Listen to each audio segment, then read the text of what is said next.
Do you want to reduce your panic attacks? Would you like to get rid of them?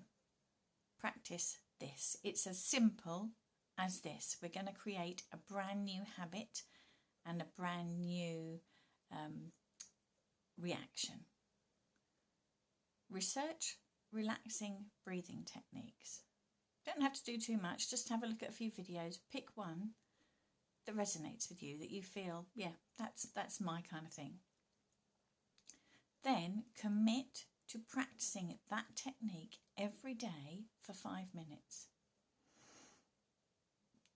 I'm not saying that's going to cure you, but what it can do is it can teach your body that it has a new way of breathing in certain situations. You don't have to be in a state of panic to practice it, and in fact it's better to practice it when you're not in a state of panic. And what you do by practicing is you are training your mind and body to know there is another way of breathing. When you're in a state of panic and anxiety, we often breathe very shallow. We're in our chest, it can feel very tight up here. I chose 7-11 breathing, for example, and when I started it, I could only breathe in for 2 and out for 4. I was so uptight all the time. But ideally, this is about practicing a new way of breathing so that when you feel a panic attack is coming on, or you are aware of it coming, so sometimes we don't have a feeling, do we? It just hits us, pow. You will still have the reaction of, but then, because you have practiced this new way of breathing, when you get to the point of recognizing what's going on, you can say to yourself, I'm going to use that breathing. The good thing about this is a couple of things. One, it takes your focus off the panic attack and onto the way you're breathing. Now, some people don't think that's very good, as in like mindfulness, but if you have already practiced this way, you will have confidence that you know how to breathe that way. Rather than, you're not going to focus on how fast you're breathing, you're going to focus on how you have learnt to breathe. So if you like, say you were in a job and you had been trained to deal with specific situations, your reaction, if that situation happens, could still be one of shock, but your training kicks in. And this is the same for panic attacks. If you practice that breathing, and I know I've only said for 4 weeks, ideally practice it for the rest of your life. It can become a time that you look forward to, yeah?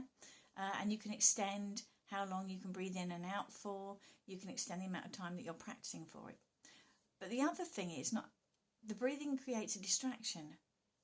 But the other thing is, we know that breathing a certain way starts to calm us down.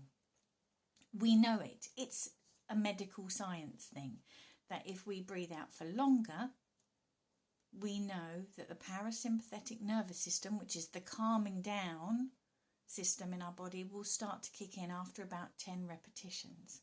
If we've already practiced it, we know what we're doing. We know what we're doing and we develop confidence in it. So if you're serious about dealing with panic attacks, really honestly, give this a try. I used it, I used to practice it when I was washing up and I was driving to work. It doesn't make you go to sleep, but it will calm you down, reduces your stress levels. Walking the dog, doing the hoovering, I don't know, all kinds of things. But trust me, and it is a technique that even though I've got, excuse me, out of the habit of using it, when my car broke down, the clutch completely went. I was driving from Scotland down to south of England. The clutch went. I was shaking like a leaf. I was incredibly stressed, but I didn't have a panic attack because I implemented a particular breathing technique. I wanted to go and lie in the middle of the road and scream because it was such an awful thing to happen. I had a lot of time pressures on me and I needed to be somewhere and I wanted to just completely lose it, yeah?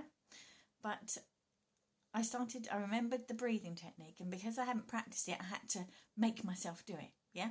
So this is why, if you practice it daily, it will become your go to your inbuilt calming practice.